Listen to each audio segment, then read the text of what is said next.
Alors? Les rumeurs sont-elles vraies? Lis-le toi-même.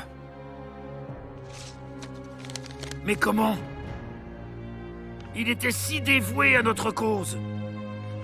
Si acharné. Exactement.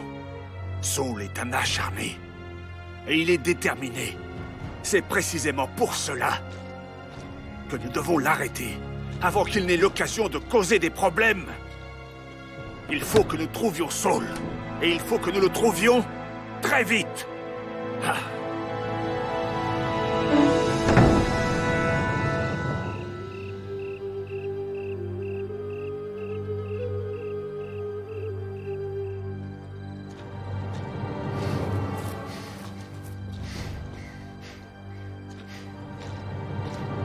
Alors? Eh bien... on ne l'a trouvé nulle part. Ces maisons-là, fouillez-les, à vos ordres. Ça va aller. Très bien, nous sommes prêts. Des ordres du gouverneur? Cet homme doit être très dangereux.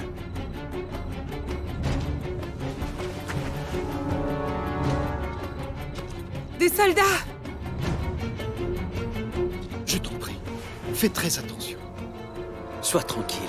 Dieu est avec nous. Tout se passera bien. Par ordre du gouverneur, ouvrez cette porte! Tout de suite! Fouillez partout! À tes ordres. Allons voir en haut! Que voulez-vous?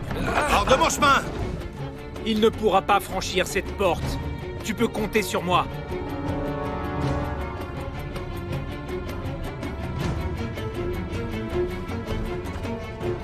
Cette maison, celle-là!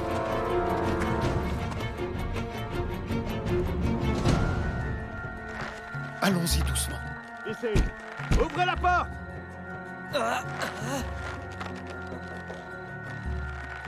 Ouvrez! Mon Dieu, dois-je ouvrir la porte? Vite! Par ordre du gouverneur, ouvrez la porte! Oui, oui, tout de suite. Gagne du temps. Mais comment? Ouvrez! Tout de suite! Occupe-les. Je... Vite, vite, vite. Ouvrez cette porte! Pardon, j'étais... Dégage de là! Fouille partout! Mais que voulez-vous?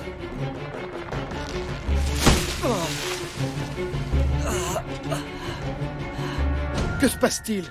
Que voulez-vous? Écarte-toi!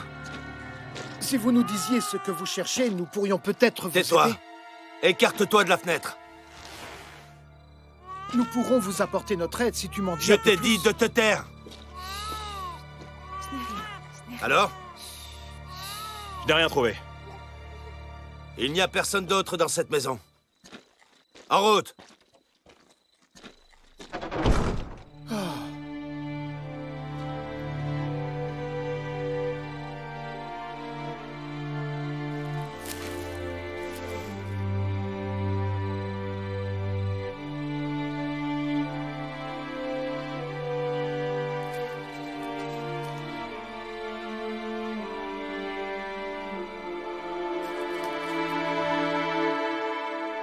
Que Dieu soit avec toi.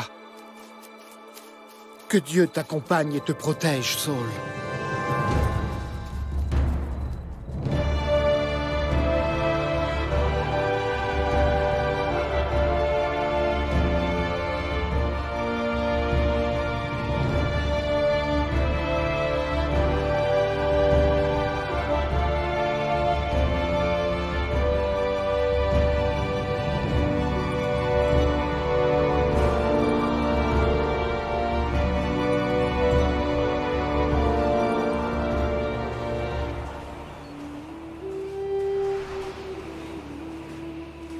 Saul a immédiatement raconté son histoire aux gens.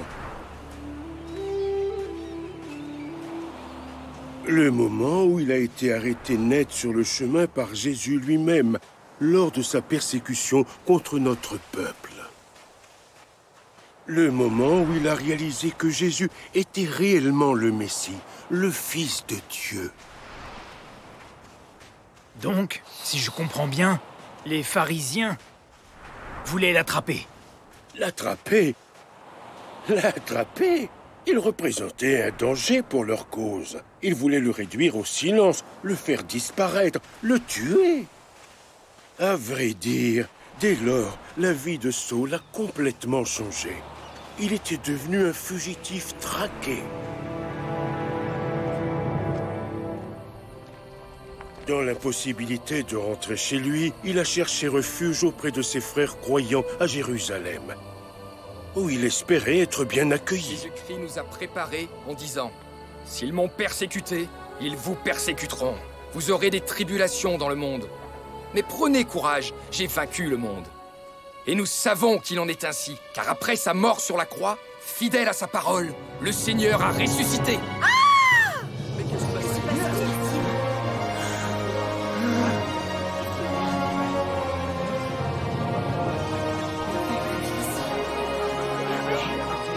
C'est lui! C'est Saul de Tarse! N'ayez pas peur. Je vous en prie. Il a pénétré dans nos foyers et traîné nos frères en prison! Je ne suis plus le même. Bien sûr que si! J'étais présent! Mais regardez, il n'y a pas de soldats.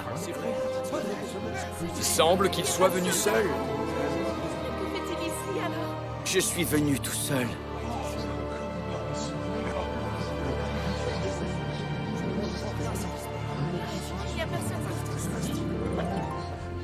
Certes, tu es seul, mais tu ne le seras plus. Viens avec moi.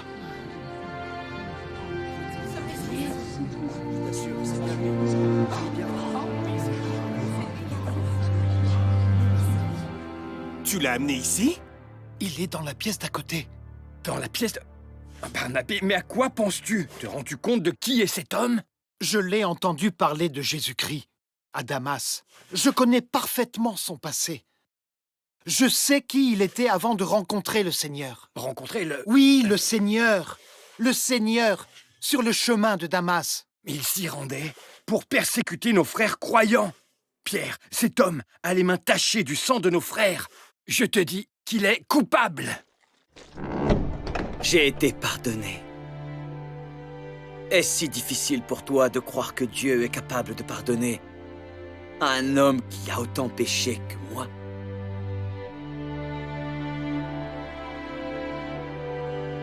Certes, j'ai les mains salies par le sang. Mais Jésus s'est révélé à moi. À moi. Il m'a parlé. Il m'a changé. Dorénavant, je porterai la parole du Seigneur partout et à tous. Et ce, quoi qu'il en coûte. Il se tenait là, un homme changé comme nous n'en avions jamais vu. Comment Pierre pouvait-il lui refuser sa confiance? Après tout, le Seigneur lui-même ne lui avait-il pas pardonné sa trahison?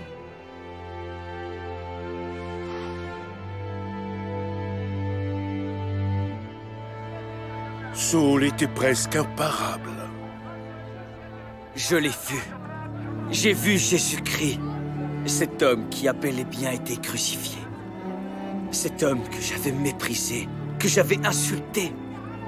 Mais aujourd'hui, je sais que cet homme est notre Seigneur, le Fils de Dieu. Et désormais, je vais répandre la parole de Dieu, quitte à en souffrir. Il dit sans aucun doute la vérité. Et pourquoi dis-tu cela? Parce que cet homme est Saul. Nous connaissons l'acharnement avec lequel il a persécuté les disciples de Jésus. Cependant, il vient vers nous et nous explique qu'il renie complètement tout ce qu'il a fait auparavant. Ça ne peut pas être un mensonge. Continue, Saul. Nous t'écoutons. Je suis ravi de savoir que tu es disposé à souffrir pour ce Jésus. Parce que ta vie sera faite de souffrance. Je te le garantis.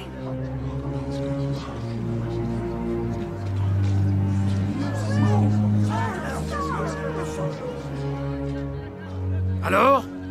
Nous allons partir et nous n'allons rien faire, ai-je bien compris? Non. Nous allons partir. Et d'autres personnes vont s'occuper de lui. Nous attendrons qu'il soit tout seul.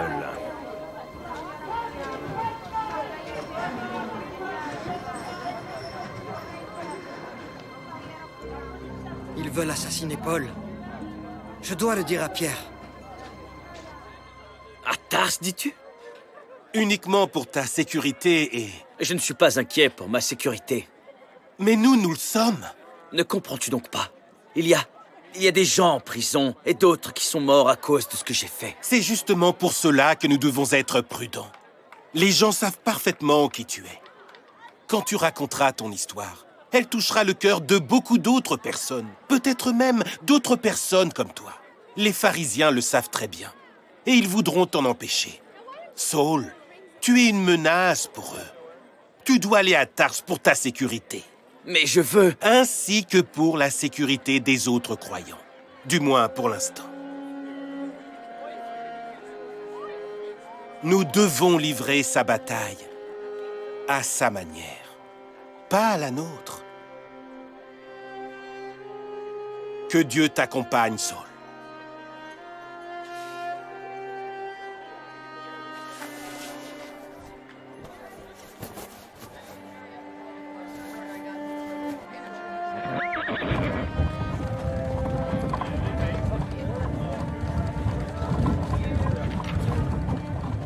Avec la conversion de Saul, nous les croyants avons connu un temps de paix.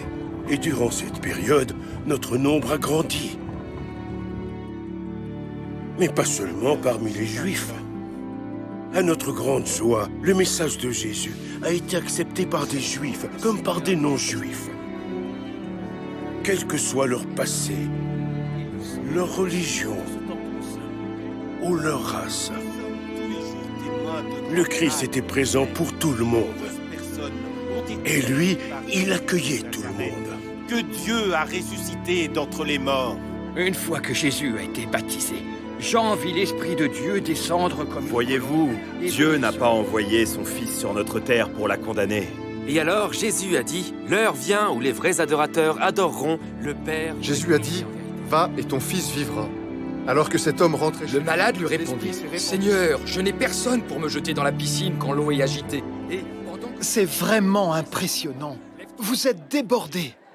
Et il y a de plus en plus de gens qui viennent, Barnabé. Le Seigneur nous l'avait dit. La moisson est abondante. Sans aucun doute. Mais il a ajouté, les ouvriers sont peu nombreux. Priez le maître de la moisson d'envoyer des ouvriers pour sa moisson. Je comprends ce que tu veux dire. Si seulement nous avions plus d'aide. Si seulement quelqu'un... Barnabé? Barnabé? Mais enfin, où vas-tu? Moi? Eh bien, je m'en vais. Mais tu viens d'arriver pour nous apporter ton aide? Et c'est exactement ce que je vais vous apporter, mon cher frère. Je vais vous apporter l'aide dont vous avez besoin.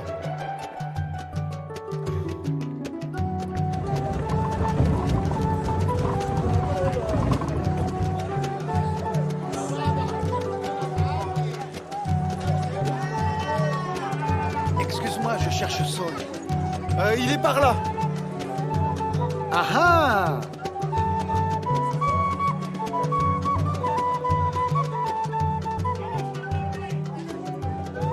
Saul!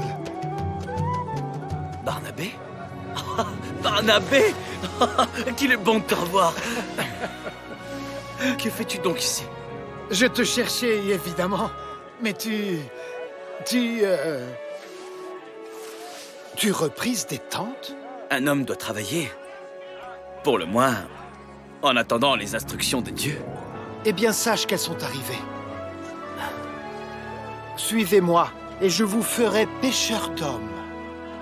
Il est temps d'attraper une bonne prise, mon frère. Allons-y. Mais je ne peux pas retourner à Jérusalem. Nous n'y allons pas. Non, nous allons à Antioche. Nous allons voir les gentils. Les gentils? Oui, oui. Tu seras très étonné, mon frère. Dieu a tendu ses filets. Et la pêche sera excellente, sans aucun doute. Écoutez-moi. Je suis là... Pendant une année, Saul et Barnabé sont restés à Antioche et ont enseigné aux croyants, dont le nombre ne cessait de croître. Jésus nous apporte le salut. Très vite, nous étions si nombreux que la population locale nous a donné un nom. Oh, j'ai entendu bien des noms à votre égard. Comme... Il fait référence à un vrai nom, pas à des insultes. Tiens, aide un peu. D'accord. Les chrétiens. Voilà comment ils nous appelaient. Ce sont les disciples du Christ. Donc, ils vous ont accepté. Eh bien, le peuple, oui. Mais pas les autorités. Non, il y avait toujours la menace des persécutions. C'est à peu près à ce moment-là qu'Hérode a agi une fois de plus contre nous, poussé par nos anciens ennemis. De nombreuses personnes se font arrêter dans toute la ville. Je vous le dis, que les autorités débarquent ici est seulement une question de temps. Je te l'ai dit, tu ne peux pas entrer ici. Pierre! Ah, Pierre! J'ai essayé de l'arrêter. Que se passe-t-il? Raconte-moi. C'est Jacques! Jacques? Que lui arrive-t-il? Il a été arrêté! Jacques a été arrêté. Comment? C'est impossible. Je vous l'avais pourtant dit! Je vous l'avais pourtant dit! Rien n'arrêtera Hérode Agrippa! Non, absolument rien! Vous savez ce que vous avez à faire. Tu ne peux pas nous arrêter. Tu ne peux pas arrêter la volonté de Dieu. Essaye donc d'arrêter la pluie si tu peux.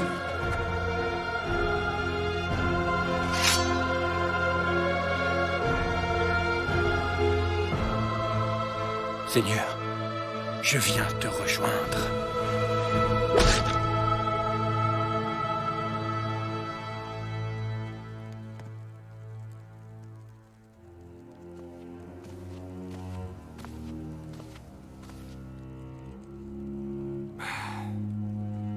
Que veux-tu encore? Jacques. Tu étais là. Il est mort. Mais pas sa religion. Nous savons que leurs mensonges ne se répandent pas uniquement parmi nos frères juifs. Que veux-tu dire? Cette religion, Hérode, est enseignée à tout le monde et dans toutes les villes. Samarie, Jopé, Antioche. Ils enseignent même aux Grecs. Et si tu penses que ces chrétiens représentent déjà un problème majeur, que diras-tu quand leur nombre grandira encore par ces chiens qu'on appelle gentils? Je t'écoute. Jacques n'était pas du tout leur seul guide. Il y en a encore un.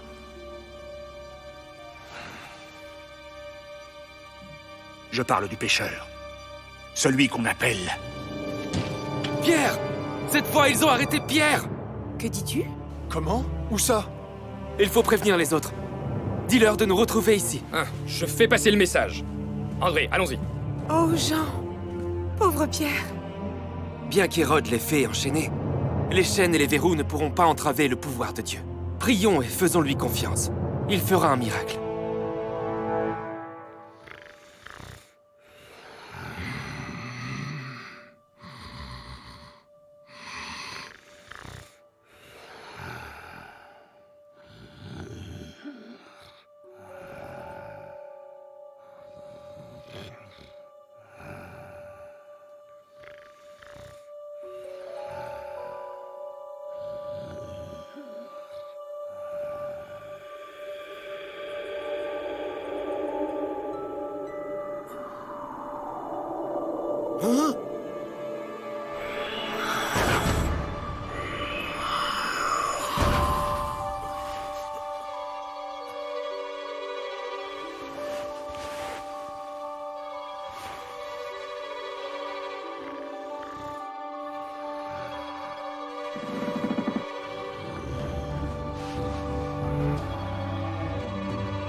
Tu nous as délivrés, Seigneur. Nous prions aujourd'hui pour Pierre qui se trouve enfermé dans la prison d'Hérode. Protège-le. Veille sur lui. Libère-le d'une manière ou d'une autre. Nous nous tournons vers toi, ô Seigneur.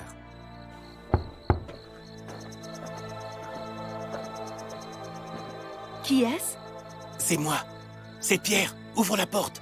Qui ça? Pierre. C'est moi, Pierre. Ouvre. C'est Pierre! Comment? Pierre est là, il est devant la porte! Que dis-tu? Devant la porte? Mais Pierre est en prison. C'est pourquoi nous prions le Seigneur afin de... Mais enfin, il est là, dehors! Arrête maintenant et ressaisis-toi. Ce n'est pas le moment de... Je vous dis que Pierre est devant la porte!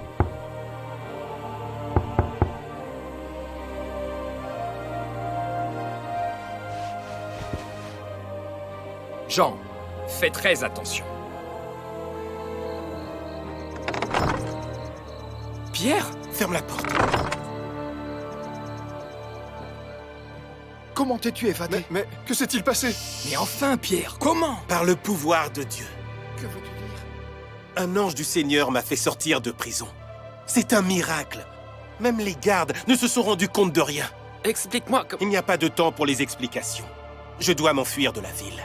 Nous allons avoir des problèmes. J'en suis sûr quand ils réaliseront que... Évadé? Évadé? Nous avons fouillé les lieux. La porte est fermée à double tour, il ne pouvait pas sortir. Et pourtant... Pourtant? Je suis désolé, mais il a disparu. Il s'est évadé. Exécutez-les! Sur le champ! Comment? Non. Pitié! Non. Nous n'avons rien fait de mal. Pitié! Pitié! Je vais anéantir ces fauteurs de troubles, même si cela doit me coûter la vie. Nous n'avons rien fait de mal! Pitié! S'il vous plaît! Pitié! Pitié!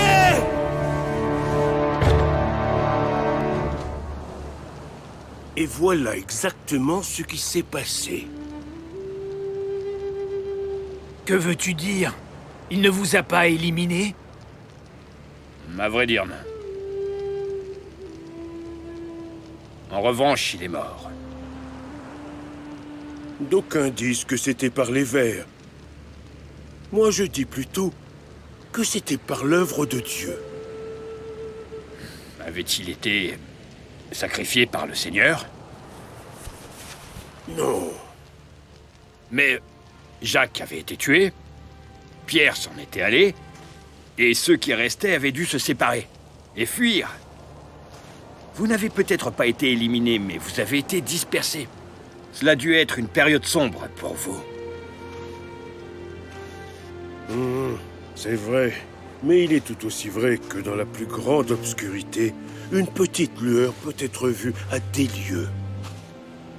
Jésus nous a dit, « Je t'ai établi pour être la lumière des nations, pour apporter le salut jusqu'aux extrémités de la terre. » Mais il y avait un prix à payer. Nous l'avons retrouvé.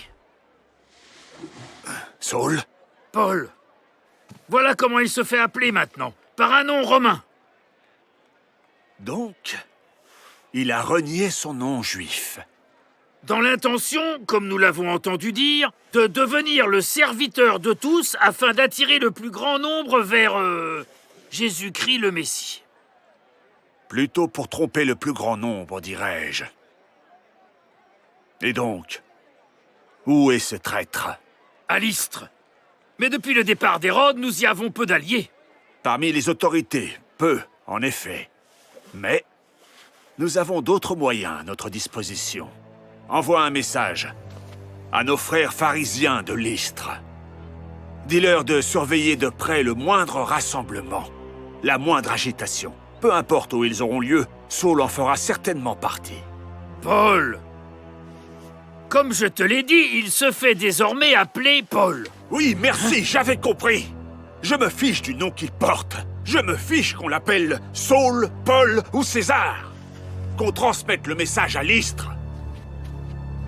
Le moindre trouble provoqué dans cette ville par Paul peut jouer en notre faveur.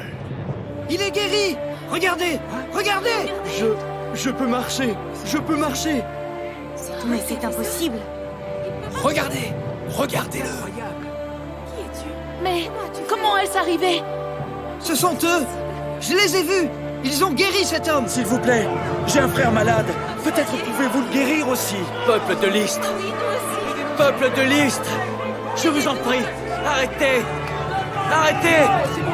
Je vous en prie, arrêtez. Aidez-nous. J'étais là! Ils l'ont guéri! Mais taisez-vous! Taisez-vous donc, nous voulons les écouter.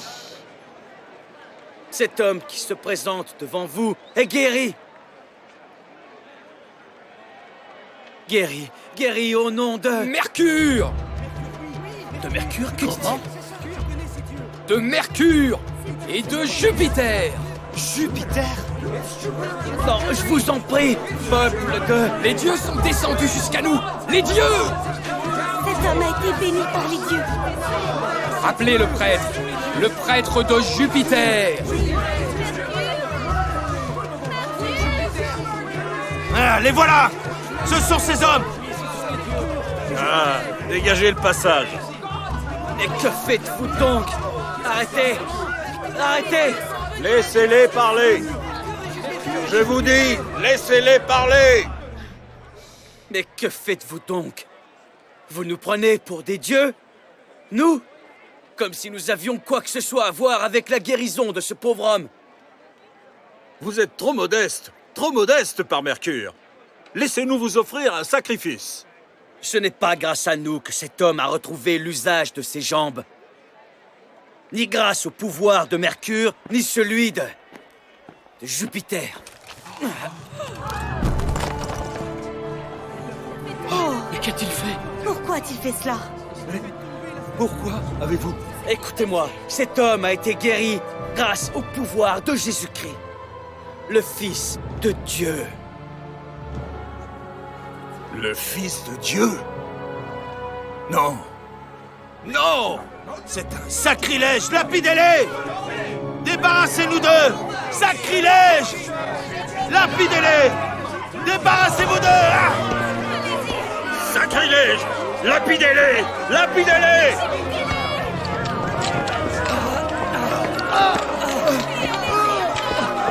Paul, Barnabé, je dois aller chercher de l'aide. Partons. Je veux les voir! Je veux m'assurer qu'ils sont bien morts!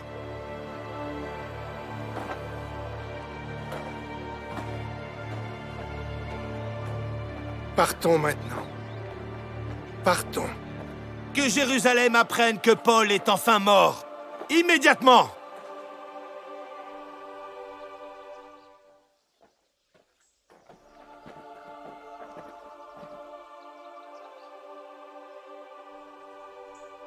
Est-ce qu'ils sont morts?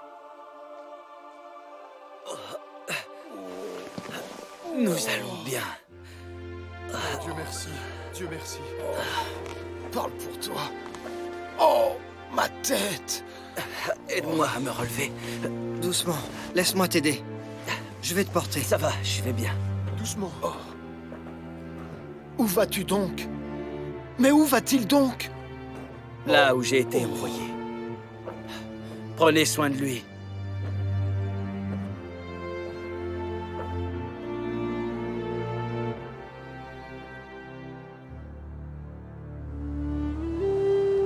Il est alors revenu en ville? Eh bien, disons que Paul était obstiné. Oui, exact, et à plus d'un titre, semble-t-il. N'était-il pas blessé? Si, d'ailleurs, il s'y est rendu en boitant. Mais pouvez-vous imaginer l'impression que cela causait sur les gens? Il est immédiatement revenu leur parler de Jésus. Et ils l'ont écouté. Ils l'ont écouté parce qu'il leur parlait le corps tout ensanglanté. Paul ne voulait pas renoncer, et il a fait de son mieux pour encourager d'autres croyants à suivre son exemple. Soyez forts. Restez fermes dans votre foi. Soyez convaincus que Jésus-Christ nous accompagne à chaque moment. Pensez à l'amour qui l'a conduit à la croix pour mourir pour vous. Oui, pensez-y. Et priez pour avoir la même force lorsque les épreuves se présenteront. Je puis vous assurer qu'aucune insulte, qu'aucune pierre ou qu'aucune difficulté ne peut être comparée à la gloire que Dieu réserve à chacun d'entre nous au paradis. Et luttons de toutes nos forces pour partager cette demeure éternelle avec le plus grand nombre.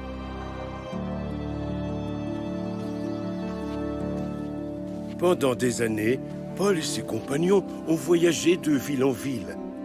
Ils enseignaient aux croyants toujours plus nombreux, nommaient des responsables et transmettaient toujours, sans relâche, le message d'amour de Jésus. Pendant ce temps-là, comme le nombre de disciples grandissait, il y avait un grand besoin de supervision et d'organisation. C'était une période passionnante, une période stimulante. Pierre était revenu à Jérusalem et nous nous réunissions très souvent pour échanger des histoires, pour prier et pour faire de notre mieux afin de perpétuer notre mouvement grandissant qui, comme je l'ai dit au préalable, n'a pas toujours suscité l'enthousiasme. Nous n'avons rien fait de mal. Eh bien, c'est à nous d'en être juges. Bande d'imbéciles qui troublaient l'ordre public. Comme si nous n'avions rien de mieux à faire que de nous occuper de fanatiques religieux. Enfermez-les pour la nuit. À vos ordres. Nous verrons si votre soi-disant Dieu peut vous sortir de là. Sache qu'il l'a fait auparavant. Cela devrait les faire taire quelque temps.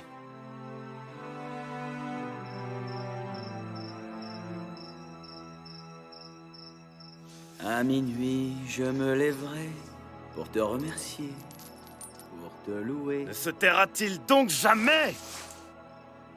Tu es ma divine défense, tu es mon guide, tu es mon guide. Silas? Je suis toujours là. Je croyais que ma chanson t'avait effrayé. Non, non, je suis fasciné. Tu as un public de prisonniers. Je suis bien forcé de t'écouter. Barnabé m'avait prévenu. Oh? Pas une once d'ennui, disait-il. Mais à vrai dire, quel moment nous avons passé ces derniers mois. Le Seigneur a été généreux. Nous devons lui être reconnaissants. En effet, je te louerai parmi les nations, ô Éternel. Et je chanterai à la gloire de ton nom. Nous t'élevons par nos chants. Oh non! Nos cœurs Encore! s'emplissent de joie.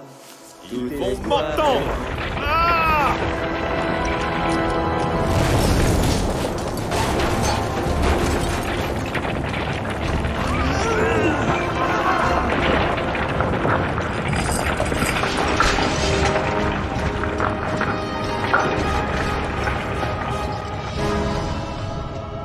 Oh non!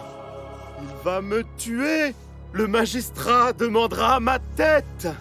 Qu'est-il arrivé? Les prisonniers! Ils se sont évadés! Je suis un homme mort! Arrête! Ne fais pas une telle chose. Nous sommes là. Ne te cause aucune blessure. Dieu? Est-ce Dieu qui a fait cela?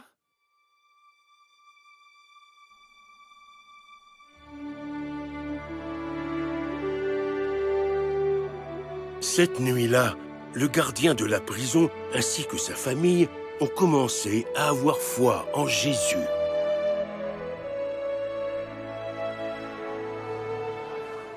Et le lendemain,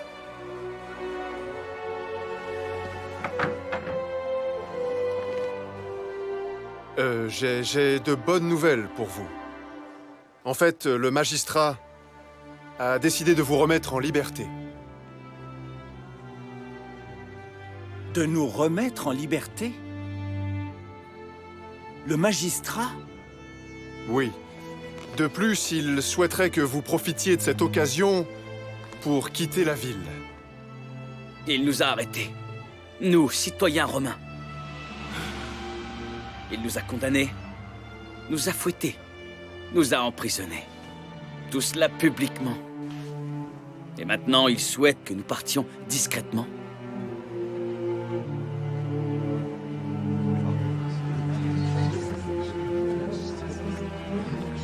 Vous avez vu? Voilà le magistrat. Il accompagne les hommes qu'il a fait fouetter.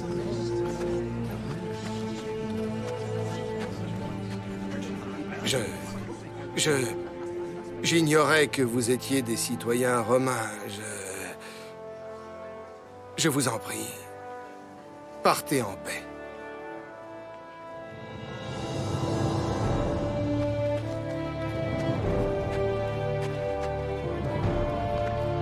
Que se passe-t-il? Pourquoi les laisse-t-il partir? La nuit dernière, vers minuit, les 2 prisonniers chantaient. Il y a eu un tremblement de terre. Les murs se sont effondrés. Je me suis réveillé. Dès lors, Paul est allé prêcher la bonne parole dans de nombreux pays. En Corinthe, en Grèce, en Syrie,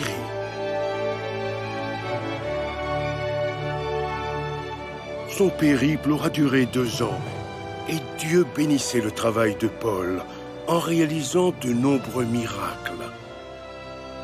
La guérison de maladies terribles, la délivrance de personnes possédées par des esprits malins, et bien d'autres choses encore.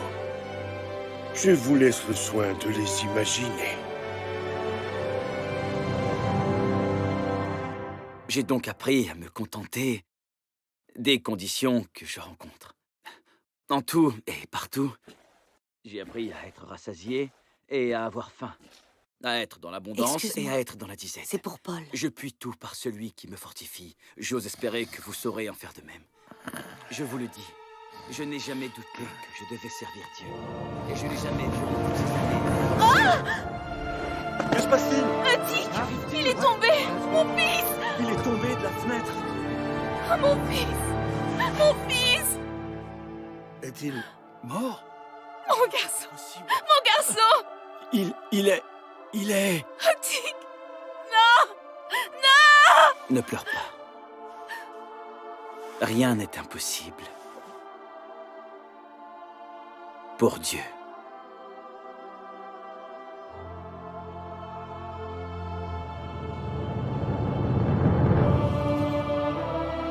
Attic. Mon garçon. Oh. C'est un miracle. Il est en vie. Vous avez vu? Il était mort. Et il a ressuscité. Je ne comprends pas. Toutes ces merveilles qui, soi-disant, sont arrivées. Alors, pourquoi? Pourquoi ces persécutions? Ces flagellations? Pourquoi es-tu ici? Un homme de 90 ans qui porte des chaînes. C'est à cause du danger.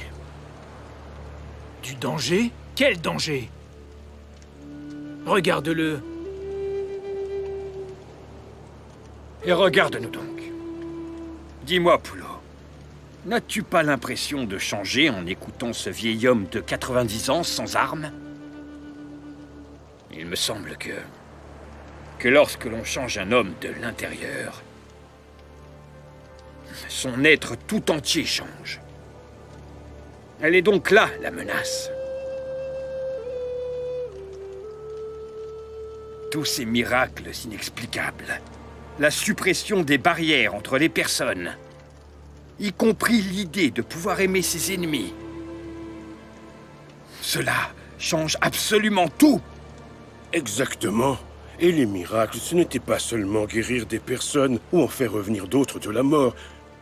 C'était également le fait que Dieu transmette le désir et la grâce d'aimer son prochain, nos ennemis, comme vous dites, et redonne espoir aux désespérés. C'était Dieu qui exécutait son œuvre dans nos vies. C'était une manière pour lui de nous montrer qu'il était présent. Tout était nouveau avec vous, les chrétiens. Tout semblait couler de source.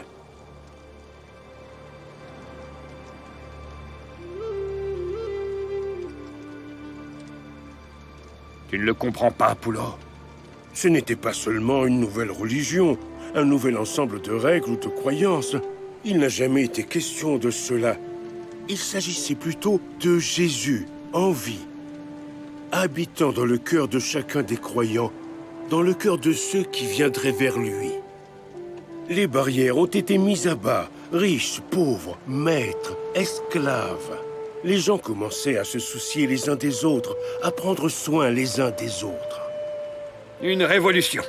Enfin, en quelque sorte. Mais pas du tout violente. C'était quelque chose de bien plus puissant, n'est-ce pas? Ils ont finalement bouleversé le monde entier. Voilà ce qu'on disait de nous. C'était bien le cas. Ce mouvement était imparable. Paul a continué à convertir les gens partout où il passait. Sans aucun repos. C'était comme s'il savait que quelque chose allait se produire. Sachez que je ne vous ai absolument rien caché. J'ai fait de mon mieux pour enseigner, en public et dans vos maisons. J'ai porté le message de Jésus à travers le monde. Et maintenant, je me rends à Jérusalem. Et j'ignore ce qu'il m'arrivera là-bas. Tout ce que je sais, c'est que Dieu a annoncé de grandes épreuves, des difficultés. Mais je veux que vous sachiez une chose, c'est que les difficultés, la solitude, la persécution, rien de tout cela n'a de sens pour moi. Du plus profond de mon être, tout ce que je souhaite, c'est aller au bout du chemin qu'il me reste. Et ce, sans aucune plainte ni larmes, mais avec une grande joie. Jésus sera toujours présent au fond de mon cœur. Et quand le jour se lèvera, vous ne me reverrez plus jamais. Eh bien, parce qu'il sera fait prisonnier. Agabus, mais de quoi parles-tu donc, enfin? Dieu m'est apparu et m'a parlé, Paul. Écoute le message que le Saint-Esprit a pour toi.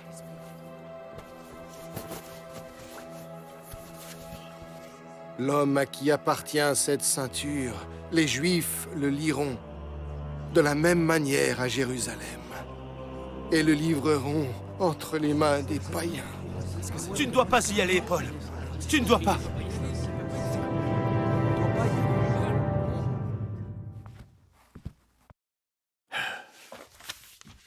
Alors? Alors quoi? Veux-tu entendre le rapport, oui ou non? Eh bien non. Je sais déjà ce qu'il dit. Il vient d'arriver. Je sais déjà ce qu'il dit.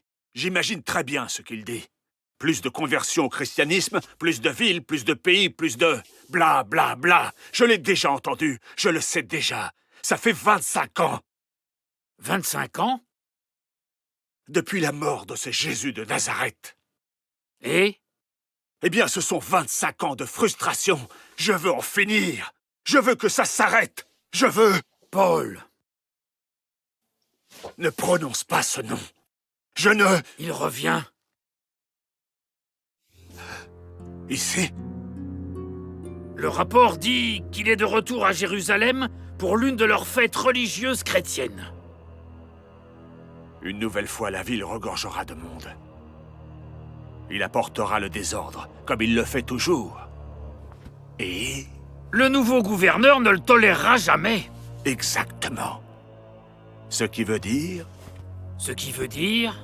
Il pourrait être arrêté. Pour avoir troublé l'ordre public. Alors qu'attendons-nous?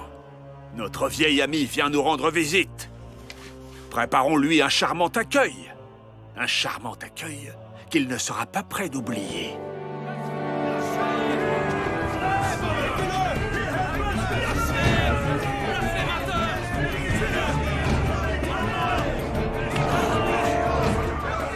C'est le moment. Vas-y! Voici l'homme dont vous avez entendu parler. Saul de Tarse, le blasphémateur, qui enseigne à tout le monde à aller à l'encontre de notre religion.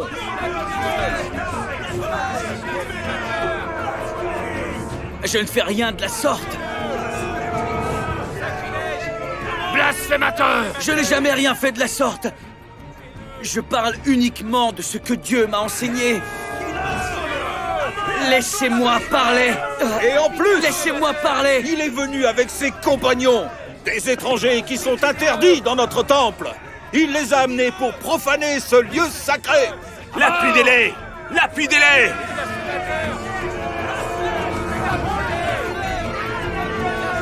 Écartez-vous!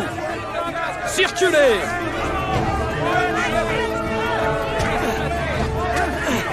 J'ai dit dégagez! Ah! Mais qu'est-ce que tout cela veut dire? Cet homme a perturbé le culte paisible. Je suis jugé sans avoir été entendu. Le culte paisible de notre temple.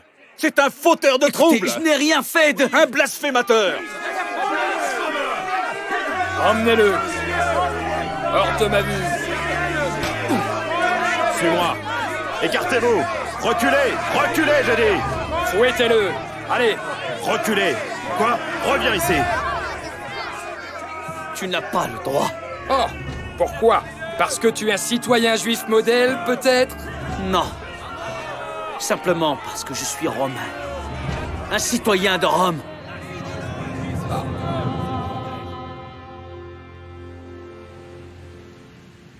Romain? De naissance.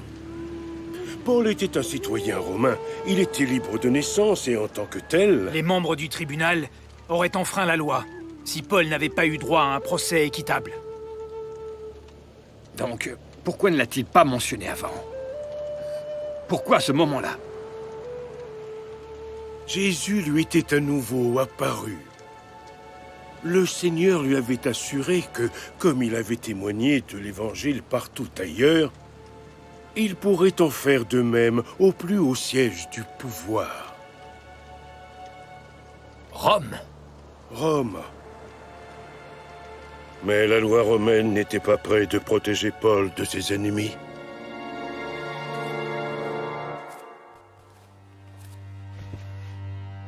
Un serment? Nous sommes 40.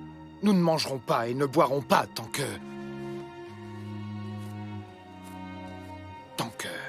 nous ne serons pas débarrassés de Paul. Débarrassés? En le tuant.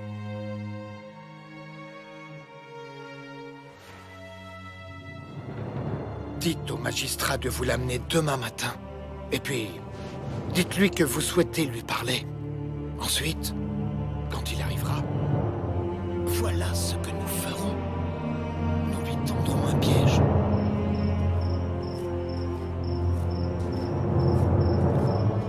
Que veux-tu? Il faut que je voie le tribun. Quelqu'un a l'intention de tuer le prisonnier. Paul. Vas-y, tu peux entrer.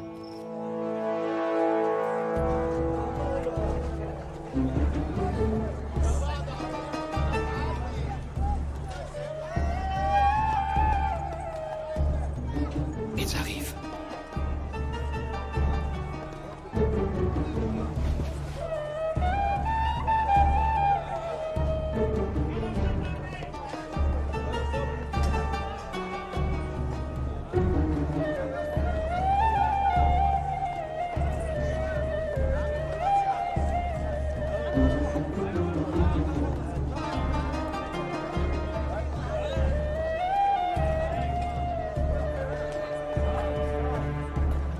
Alors? Je crois bien que vous tous, vous pouvez remanger. Comment? Il est parti. Paul? Parti? Mais où donc? Nous le rattraperons. Vous seriez en sous-nombre. En sous-nombre? Je vous l'ai dit, nous sommes 40. Nous sommes 40 à avoir prêté serment. Vous m'avez entendu? 40! Claudius Lysias, au très excellent Félix, gouverneur, salut. L'homme que voici, dont les Juifs se sont emparés, allait être supprimé par eux. Je suis alors intervenu avec la troupe pour le soustraire au danger, ayant appris qu'il était citoyen romain. Je te l'envoie afin de lui garantir un procès équitable. 2 années se sont écoulées et Paul était toujours en prison. Les pharisiens portaient sans relâche des accusations contre lui. Jusqu'à ce que cette affaire soit portée devant le nouveau gouverneur Festus et le roi Agrippa, qui était en visite. Et depuis ce jour béni, je continue à faire tout ce qui est en mon pouvoir pour transmettre aux autres le message de Jésus-Christ. Dieu a envoyé son Fils mourir pour nos péchés. Dorénavant,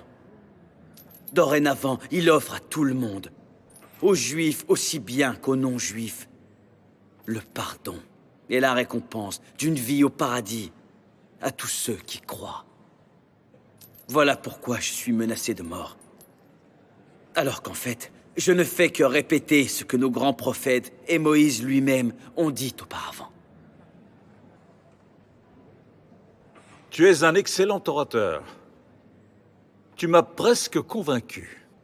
Oh, et je souhaiterais que vous tous autant que vous êtes, puissiez vivre la grande expérience que j'ai vécue. Enfin, peut-être à l'exception de ces chaînes, bien sûr. Je m'en doute un peu. Que fait donc cet homme ici? Avec des chaînes et des menaces de mort. Je suis d'accord. C'est un homme de conviction. Un homme qui a l'air sincère. Et qui ne mérite certainement pas la mort. Il pourrait être libre s'il n'avait pas fait appel à Rome. Mais il a demandé à être entendu par César. Il sera donc envoyé à César.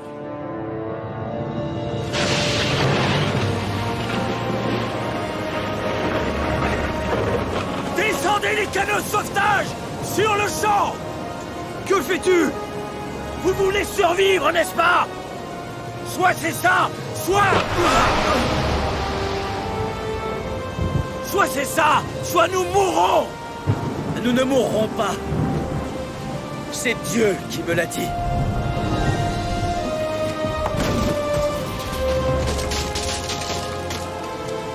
Tous les hommes à bord survivront. Mais personne ne doit quitter ce navire.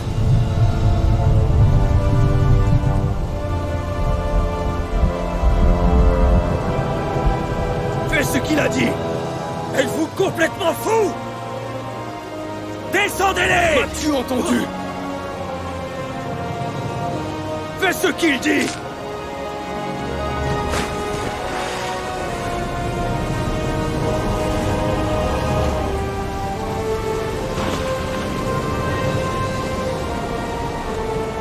Nous mourrons à cause de toi! Nous mourrons à cause de toi!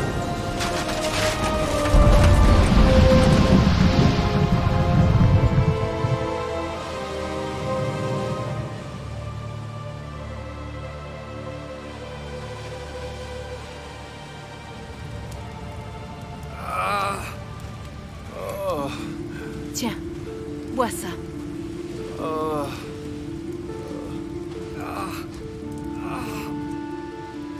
Ma jambe! Tiens, bois un peu d'eau. Je les ai tous comptés. Tout le monde a survécu, y compris les prisonniers. Très bien.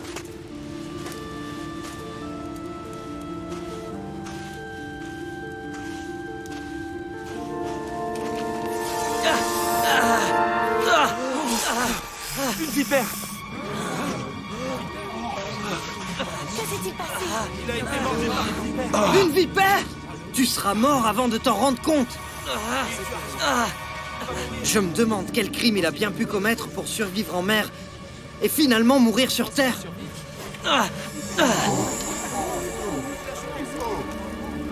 Laisse-moi regarder ta main. Je crois que je vais bien. Enfin, c'est pas possible. Ne vous inquiétez pas.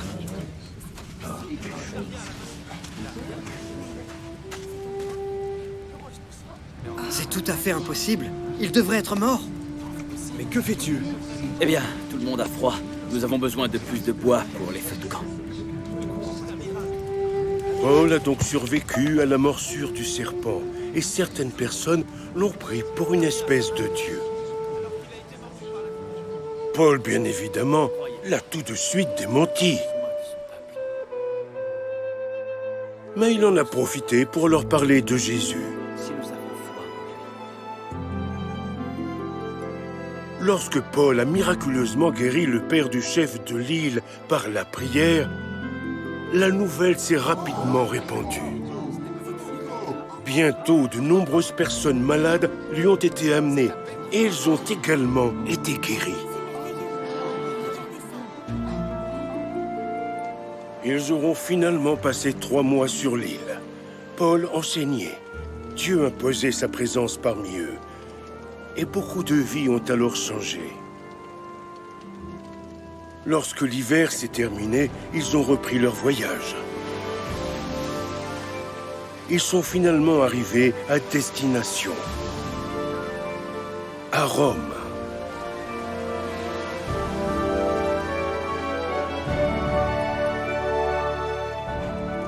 Les prisonniers ont ensuite été livrés au capitaine de la garde. Tous, excepté Paul. Que lui est-il arrivé? Il a été placé dans une maison avec un garde. C'est relativement courant. Enchaîné à lui. Enchaîné. N'oubliez pas que c'était un homme dangereux. Au moins, toi, tu n'es pas enchaîné. À nous, je veux dire. Non, c'est exact. Moi, j'ai été exilé sur une île déserte. Je suis également un homme dangereux. Je vous assure, je n'ai jamais douté. Paul est resté à Rome pendant 2 ans. Je ne pensais pas le faire comme disciple de Jésus. Néanmoins, pour lui, j'ai volontairement Pendant 2 ans, il a enseigné aux très nombreuses personnes qui venaient l'écouter. apporté le salut à son peuple. Et il profitait du temps qui lui restait. Jusqu'à ce que...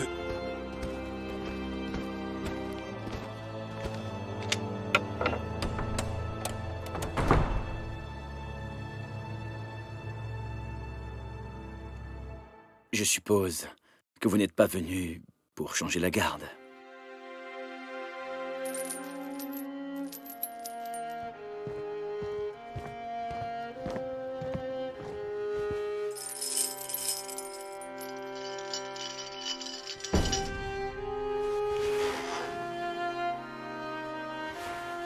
Je suis prêt.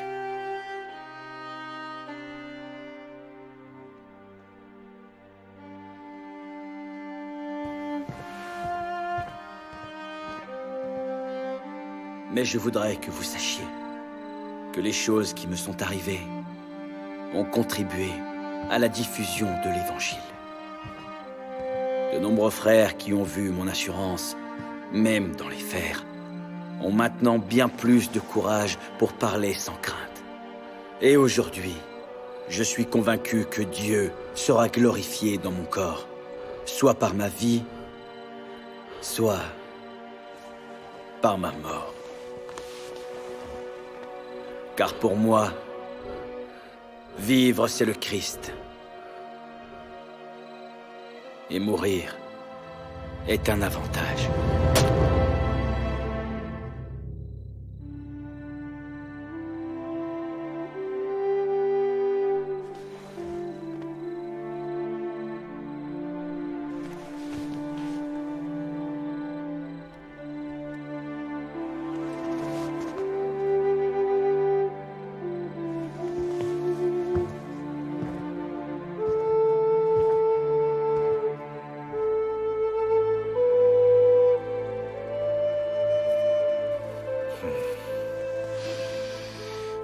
C'est fini.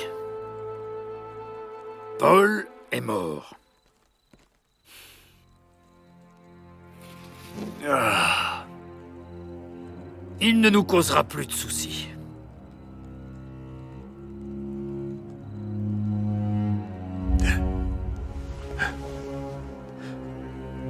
Que se passe-t-il? À Rome. Qu'a-t-il fait tout ce temps? Qu'a-t-il donc fait pendant tout ce temps?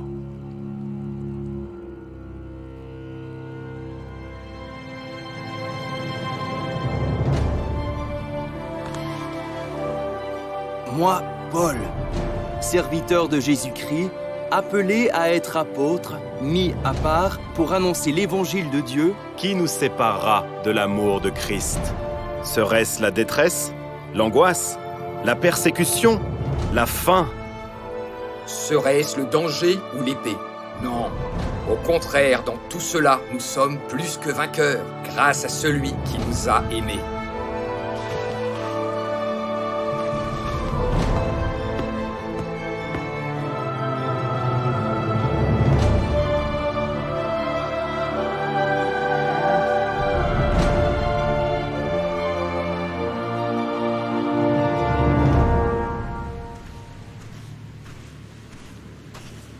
grâce à son témoignage, a éclairé de très nombreuses personnes. Il était fidèle dans la vie, et fidèle jusqu'à la mort.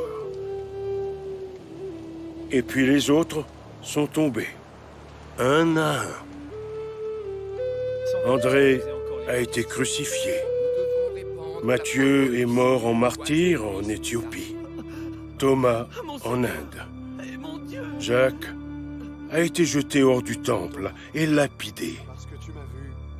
Jude a été assassiné en Perse et Pierre a été lui aussi crucifié. La tête en bas.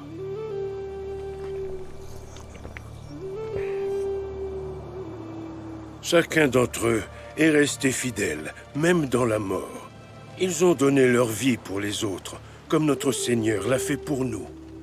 Des 12 apôtres que nous étions, je suis le seul encore en vie.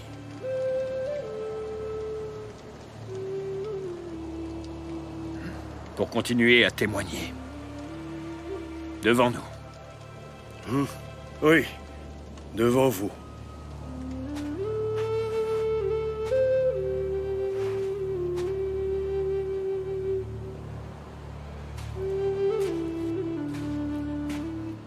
Je vais monter là-bas pour prier quelques instants.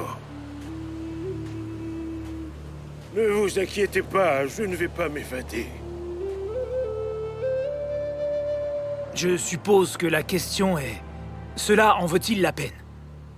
Je veux dire, est-ce que ça vaut la peine de tout abandonner comme il l'a fait pour suivre Jésus-Christ? Je suppose que c'est une décision que chaque personne doit prendre en pleine conscience. Enfin, Titus, si tu te convertis à la même religion, tu sais très bien ce qui t'arrivera.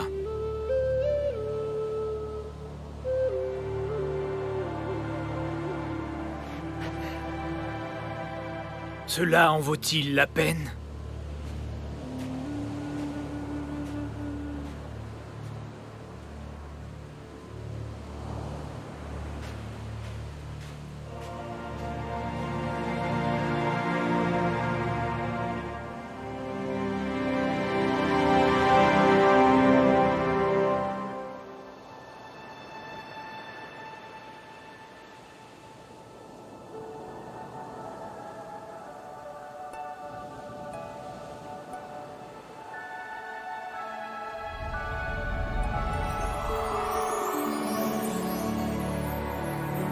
Moi, Jean, serviteur de Jésus-Christ, banni sur cette île de Patmos à cause de mon témoignage, j'ai reçu une vision de ce qui va arriver. J'ai vu ceux qui ont été tués à cause de leur discours. Ils demandaient au Seigneur quand arriverait le jour où il jugerait le monde et les vengerait. Chacun d'entre eux était vêtu de blanc, et on leur a demandé de patienter encore un peu avant que tous leurs frères et sœurs soient également tués. Et j'ai vu 7 anges avec 7 trompettes. Et lorsque les trompettes ont sonné, un tiers de la terre a été brûlé. Un tiers de l'eau a été remplacé par du sang. Le soleil et la lune se sont obscurcis, mais ce n'était que le début. Une période de grandes épreuves tombera sur la terre comme jamais auparavant. Puis, j'ai vu un cheval blanc. Celui qui le montait avait des yeux comme une flamme de feu. Il portait une robe couverte de sang. Les armées du ciel le suivaient. Il était le roi des rois et le seigneur des seigneurs. De sa bouche sortait une épée aiguë pour frapper les nations et mener la guerre.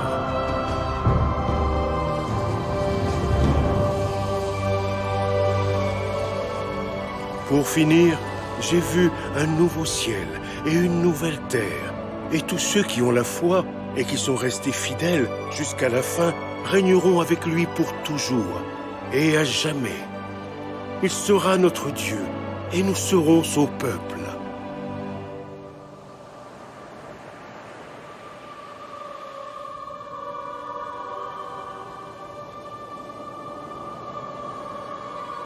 Viens, Seigneur Jésus.